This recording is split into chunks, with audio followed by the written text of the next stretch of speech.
Mire, la pobreza es siempre el resultado del socialismo. La pobreza no surge de que un país sea pobre, de que tenga pocos recursos naturales, etc. Tienen ustedes múltiples casos que ilustran la verdad de lo que les he dicho. Países pobrísimos en el sentido de escasez de recursos naturales, por ejemplo Suiza, prácticamente no tiene nada, no tiene minería, etcétera, son unas montañas nevadas, algo de pasto, son países riquísimos. ¿Pero por qué? Porque el entorno institucional del proceso de cooperación social que hay en Suiza es respetuoso con la propiedad privada, con la función empresarial y con la economía de mercado.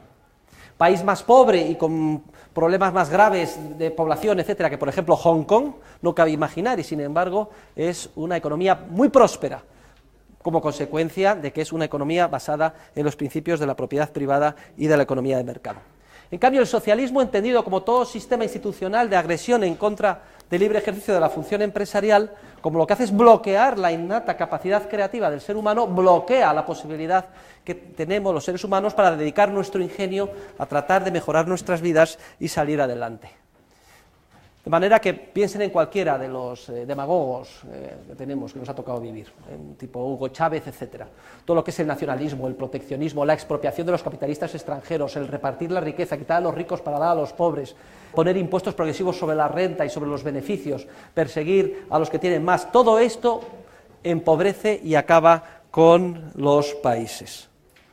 Y de hecho tenemos casos claros, por ejemplo, es muy difícil realizar comparaciones históricas, pero algunas son más acertadas que otras. Por ejemplo, países que por alguna circunstancia se han dividido y una parte ha sido socialista y otra capitalista durante periodos prolongados de tiempo, partiendo de la misma base de capital, historia cultural, etcétera.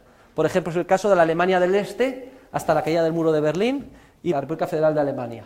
Pues una diferencia enorme en cuanto a renta, calidad de vida, etcétera, a favor del sistema capitalista en contra del socialismo. O otros casos, por ejemplo, hasta la extensión en grandes áreas de la China continental de la economía de mercado, era evidente. La China nacionalista en Formosa, próspera, uno de los milagros asiáticos, frente a la pobreza de la China comunista de Mao Zedong. O incluso yendo a casos como, por ejemplo, en África, ¿no? Separados simplemente por una frontera con tiralíneas, como podía ser el caso de Kenia y Etiopía. Etiopía pobrísima y Kenia pues relativamente más rica. ¿Por qué? Porque es que en Etiopía había habido sistemas marxistas, militares, intervencionistas, en los que se perseguía al empresario, en los que se establecían impuestos grandísimos, estado del bienestar, se daba el trigo gratis en Addis Abeba, se arruinaba a los agricultores, etcétera. Esto es importante porque la intuición nos lleva por una vía, pero el análisis económico por otra. Nos abre los ojos y nos damos cuenta de la gran carga demagógica que hay en muchas de las prescripciones a favor del supuesto desarrollo económico. Lord Bauer fue catedrático de Economía del Desarrollo en la London School of Economics y él se dio cuenta que no había forma de definir el concepto de país subdesarrollado salvo recurriendo al único común denominador que tienen todos los países subdesarrollados. Decía, país subdesarrollado es aquel que recibe ayudas al desarrollo. Y esto es lo que hace a un país subdesarrollado. Por eso, el título del artículo es Ayudas que matan. Y efectivamente, cuando se da una ayuda al subdesarrollo, cuando se da una ayuda a la pobreza, se genera pobreza, aunque parezca mentira. Se dan, por ejemplo, los famosos food stamps o las ayudas a las madres solteras en Estados Unidos. No se pueden ustedes ni imaginar, salieron madres solteras debajo de las piedras. Es que había un incentivo para ser madre soltera. Si usted, aunque parezca mentira y triste y duro decirlo, da a una persona que le faltan los brazos y que está esperándole en tal sitio, en tal esquina, en tal semáforo, en tal barrio de Madrid, le da dinero todos los días porque le da pena, entonces está condenando a verle todos los días, precisamente porque tiene una fuente de ingresos. Si usted da ayuda a un indigente, tiene garantizado que el indigente siempre lo será. Tenemos otros ejemplos muy importantes, por ejemplo, las ayudas de la ONU, los campos de refugiados en el Congo, de los que huyeron de Ruanda. Me contaban unas monjitas pues, que estuvieron durante meses y meses y meses, incluso años, refugiados miles y miles de personas en esos campos, hasta que ya se soluciona el problema en Ruanda y les dice, bueno, ya podéis volver a vuestras granjas. ¿Saben ustedes cuál fue la reacción? Dijeron, ¿volver nosotros a nuestras granjas? Es decir, ¿volver a trabajar en nuestras granjas? Desde las 6 de la mañana hasta las 10 de la noche, ordeñando vacas, cultivando, etcétera. No, nosotros queremos, como llevamos 3 años, que vengan aquí a traernos la leche en polvo, los zapatos, y con todo solucionado. Ven ustedes, ayudas que matan. Y si ustedes tienen un hijo, pues harán muy mal dándole todo lo que les pidan, porque lo destruirán. La manera de ayudar de verdad es no darle el pez, sino dar la caña para que una persona pueda pescar.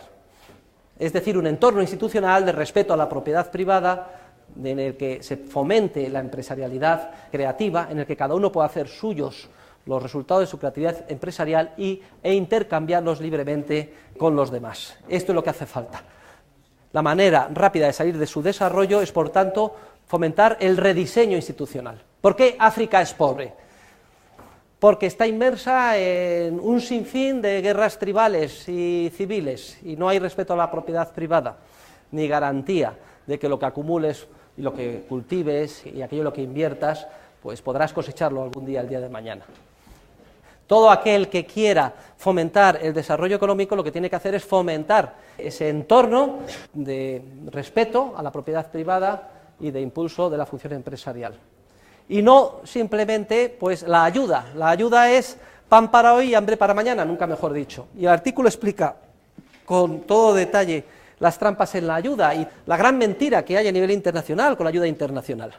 Miren, hay una serie de funcionarios, lo explica el artículo con todo detalle, no me voy a entretener, funcionarios internacionales que viven en unas circunstancias idílicas, en unas casas magníficas, con Mercedes, con muchísimas personas de servicio, los países subdesarrollados, son funcionarios internacionales dedicados profesionalmente a la ayuda. Ellos tienen interés en que siga ese mecanismo de ayuda, que es el que hace dependiente a los países, porque si no pierden su alto estatus social en los países en cuestión. Proponen grandilocuentes proyectos alejados de la realidad, cuando lo que hay que fomentar en los países pobres es la microempresarialidad espontánea que surge en una economía de mercado. Y eso sin hablar de los casos que son típicos de que cuando llegan las ayudas a los países necesitados, esas ayudas son las mafias locales, los gobiernos locales, las que las monopolizan e inmediatamente las canalizan en el mercado negro, las venden a precios astronómicos y se quedan con la diferencia. Y todo esto que les estoy contando a ustedes no piensen que son imaginaciones mías, es lo que sucede en la realidad.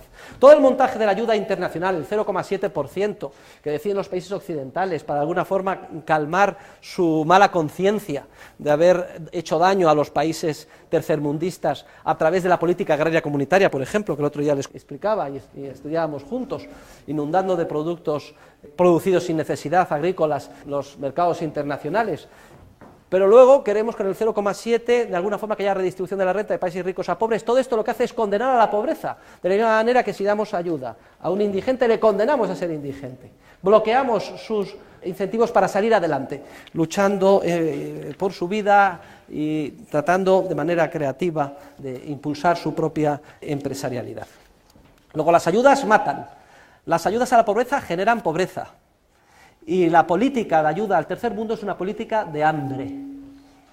Solamente a través de la iniciativa privada, que está muy próxima al necesitado, sabe hasta dónde se puede dar, hasta dónde no, qué es lo que crea dependencia y qué es lo que no crea dependencia, que claro, cuando hay situaciones de urgencia, un día terremoto, etcétera, se vuelca y llegan los particulares mucho antes de las grandes organizaciones burocráticas tipo UNICEF, ONU, etcétera, para cuando llegan ya están todo un entramado de asociaciones privadas ya ocupándose del problema. Y esto es algo que sucede desde hace décadas y siglos, O es que no sé qué ustedes que no había terremotos hace 100 años, 100 y pico años, había terremotos y sin embargo se salía de ellos sin problemas. Por ejemplo, el terremoto de San Francisco, no tuvo que intervenir el Estado para nada.